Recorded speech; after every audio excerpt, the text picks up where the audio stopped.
I'm Fleur Richardson. I'm owner and creative director of L&F, Australian owned and operated brand.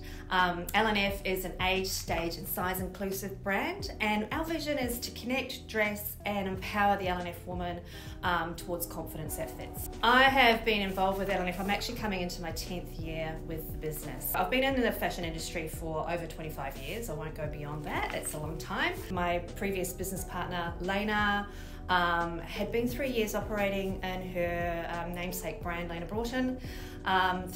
With 3 years operating, like any creative, getting caught up in that treadmill where they can't get any traction with growth.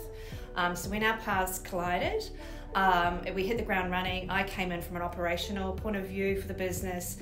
From that point on, we grew the business tenfold to a thriving, successful business. I think being a child of the 70s, you are thrust into that very practical sense of being creative. My mother, worked full time. She could wallpaper the house. She could sew us up outfits. We were always encouraged to get our hands into all practical work. So I've always been playing with a sewing machine, playing with fabric.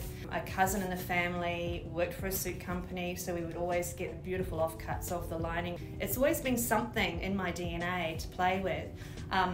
No, I would not have seen myself here, but as I said, 10 years into the business, it's very much a wonderful creative process, as much as it is a digital aspect, as much as it is a people business. If you'd asked me 20 years ago, do you want to own your own fashion business? I would have said no, because I was very much in a career path with banking, a very different environment, but I also planned on travelling. But once I travelled and had sort of stepped out of my small town environment and gone to see the world, I actually got exposed to a whole lot of different things. And so coming back into New Zealand at that time, I landed an amazing job working for a swimwear company who was huge at the time, and they had global reach, and they had two crazy designers that I absolutely adored.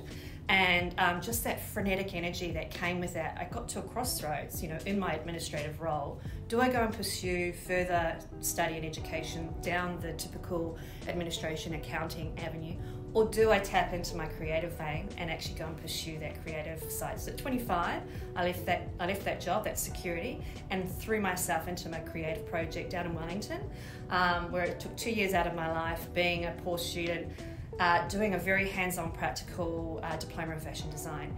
And that has held me in good stead for the roles that came my way, that the universe sent me, which are these amazing opportunities in menswear, swimwear, women's wear, lingerie, aerobics, exercise wear back in the good old days. I've had such an exposure, but I've landed where I love being the most, which is in women's wear. And I think that that's my true passion of trying to create something that gives you that confidence, that suit of armour, without being distracted by frivolity. So Australian manufacturing is still really important to me now, and it always has been. We've been 100% Australian made from day dot. We have fantastic partnerships. It allows us to be agile, so we don't mass produce. We're not creating product for the sake of creating product. We're creating it for the demand. It's small batch offerings, and then we can also perfect the fit. We get to tweak it along the way all the time. We're getting feedback from our customer. We're not trying to have world domination with the brand. We're just wanting to service that wonderful customer who values fit and function and fabulousness all the time. And we want her to walk away knowing that she's kind of part of a little cult, really, and actually has this wonderful garment that she knows it's her suit of armour, and it works really well for her, and she feels like it's made specifically for her. And that's what we can achieve with Australian manufacturing. So with being in business for 10 years, we get lots of feedback from our customer. We encourage it a lot. We work really closely. I know all our partners manufacturing. I know a lot of our customers. A lot of our team do too. So we really talk about what comes back as feedback for improving. Always constant improvement here is the underlying motto. And so we have launched our new denim collection. Part of the growth of the brand is actually bringing in new categories to service our customer, to give her something that really fits for her. We really do tailor the fit to all our size range from 8 to 24. That's actually really hard to do on a commercial level, but we take the extra time and effort to really make sure it works for all sizes properly. It's not just a traditional grade there that's happening, and that's our key, that's our secret sauce of what we offer for our customer, and that's why our garments fit so supremely. I think I want to take this opportunity to just reiterate with local manufacture, with onshore manufacturing, there's still a high level of compliance. Everyone focuses on A, B, C, D grades with international manufacturing. Just for those that don't know, here in Australia, we've held very accountable. We're very transparent with our supply chain, with our manufacturing partners. I know everyone who sews our garments, who creates our garments from start to finish. We're still a small business, so that's the beauty, that we get to still have touch points. I still go and meet my makers, I still go and, I still see people dropping off deliveries and so forth. Being Australian made means that you can be very close to the supply chain, and that's really important to me at this stage, because it's about being very transparent and ethical in our operations.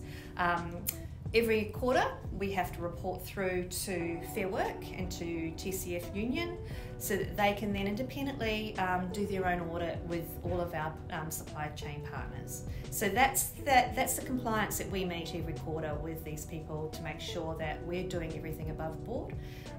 That probably to a certain degree is actually more compliance than you might experience with an offshore manufacturer. It's very transparent, it's all in Australia. I know my makers get contacted, they let me know. It's all with good intention, and I'm not in the business of, I'm not in that business. I'm in the business of creating product and getting it out to market and making sure everyone's having a fair and equitable moment through that process.